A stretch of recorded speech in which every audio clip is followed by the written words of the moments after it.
যেভাবে বাচ্চা পেটে উনি নিয়েছেন, বুবলি বাচ্চা পেটে নিয়েছেন, সত্যটা আমি মেনে নিতে পারি, মিথ্যাটা আমি একেবারেই নিতে পারি না। তো যাই ঢালির পাড়ায় যেন গুঞ্জন থামছে না।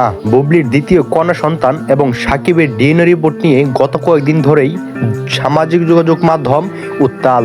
এতদিন ধরে চুপ থাকলেও এবার বিষয়টি নিয়ে সরাসরি গণমাধ্যমে সামনে মুখ খুললেন ঢালিউডের কুইন অপু বিশ্বাস। তিনি কি বললেন জানিয়ে ঝড় উঠে গেছে সামাজিক যোগাযোগ মাধ্যমে। সত্যিই কি বুবলির দ্বিতীয় কন্যা সন্তান সাকিবের ডিএনএ রিপোর্ট কি বলছে? তো দর্শক, বিস্তারিত বিষয়টি জানতে আমাদের এই ছোট্ট চ্যানেলটি সাবস্ক্রাইব করে সম্পূর্ণ ভিডিওটি দেখতে থাকুন। একজন সাংবাদিক অপু বিশ্বাসকে প্রশ্ন করে, বুবলির দ্বিতীয় কন্যা সন্তান নিয়ে সোশ্যাল মিডিয়ায় অনেক কথাই শোনা যাচ্ছে, এমনকি সাকিব খান ও বুবলির দ্বিতীয় কন্যা সন্তানের ডিএনএ রিপোর্ট নিয়েও কথা উঠেছে। একজন প্রাক্তন স্ত্রী এবং জয়ের মা হিসেবে আপনি এটা কিভাবে দেখছেন? বিশ্বাস উত্তরে বলেন, আমি সবসময় ব্যক্তিগত বিষয়গুলো ব্যক্তিগত রাখতেই পছন্দ করি, তবে গত কয়েকদিন ধরে আমাকে নিয়ে বা আমার নাম জড়িয়ে অনেকেই প্রশ্ন করছেন। সত্য কখনো চাপা থাকে না, যেটা শুনতে পাচ্ছেন সেটার সত্যতা সময়ই বলে দেবে। দেখুন, ডিএনএ রিপোর্ট বা ব্যক্তিগত সম্পর্কের টানাপোড়েন এগুলো খুবই স্পর্শকাতর বিষয়। আমি শুধু এটুকুই বলবো, কেউ যদি নিজের স্বার্থে মিথ্যার আশ্রয় নেয়, প্রকৃতি তাকে ক্ষমা করে না। আমি নিজে জয়ের ভবিষ্যৎ নিয়ে ভাবছি, অন্য কারো জীবনে কি এলো বা গেল সেটা নিয়ে আমার মাথা ঘামানোর সময় নেই।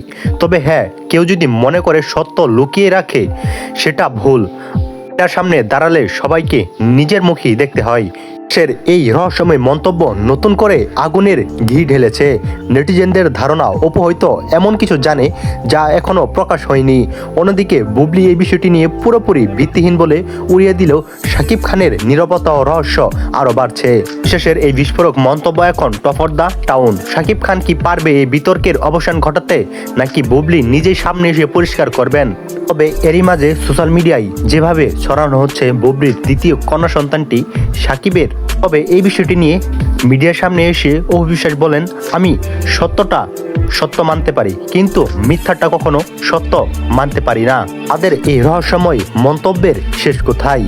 এদিকে অপু বিশ্বাস ও সাকিব খান দাবি করছে বুবলির দ্বিতীয় কন্যা সন্তানটির বাবা সাকিব নয়। এদিকে বুবলি দাবি করছে বুবলির দ্বিতীয় কন্যা সন্তানটির বাবা সাকিব। তো দর্শক, আপনাদের কি মনে হয়, সত্যিকার অর্থে বুবলির দ্বিতীয় কন্যা সন্তানটির বাবা কি সাকিব নাকি অন্য কেউ? তো দর্শক, এই বিষয়ে আপনাদের মহামূল্যবান মন্তব্যটি অবশ্যই আমাদের কমেন্টে করে যাবেন। আপনি আমাদের চ্যানেলে নতুন দর্শক হয়ে থাকলে অবশ্যই আমাদের চ্যানেলটি সাবস্ক্রাইব করতে ভুলবেন না। ধন্যবাদ। আসসালামু আলাইকুম।